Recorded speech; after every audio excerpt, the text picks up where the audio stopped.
How do we not dwell on the past? You need a lot of energy and a lot of motivation to be able to be successful at whatever you do. You could be in real estate, you could be a salesperson, you could be teaching students all day. Whatever it is, you need a lot of motivation and energy, positive motivation and energy. And dwelling on our past misdeeds and past mistakes only holds us back. Now, we know that. So how do we ensure that the mistakes that we've made, whether they're in our personal relationships, maybe we've had some missteps in our career aspirations, the school we went to, we didn't do as well. How do we get the energy and the motivation that we need? By not dwelling on the past and just being positive about moving forward. And I think the answer can be found in this week's parsha. Somehow the answer to all of our life's problems are in the parsha of the week.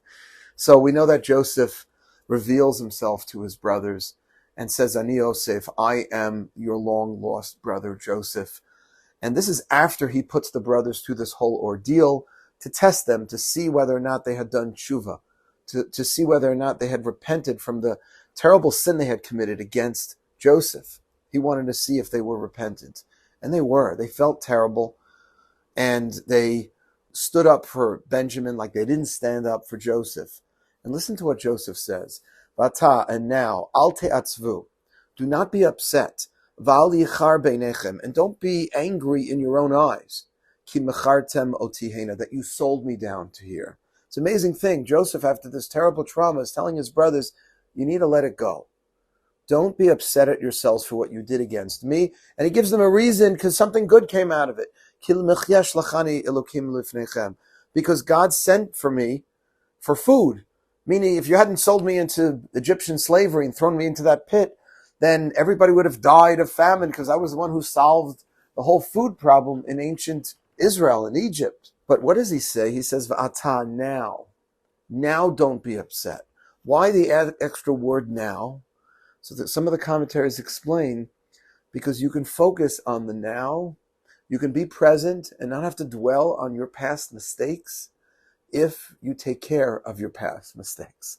If you come to terms with the problems in your relationship, if you attempt as best as you can to fix the issues, whether it's a marital problem, whether it's a problem with your kids, whether it's with your siblings, your colleagues, your friends, your girlfriend, your boyfriend, fix what it is that's holding you back. And then you can be ve'ata. Then you can be in the now. If we let unresolved issues remain unresolved and they fester, we're always going to be dwelling on them. It's always going to come back to bite us. We can't get away from that. We have to just bite the bullet and deal with whatever it is that's in our past. Come to terms with it so we can be in the now. It's only if you're in the now that you can move into the future. If you're in the past, that's where you get stuck.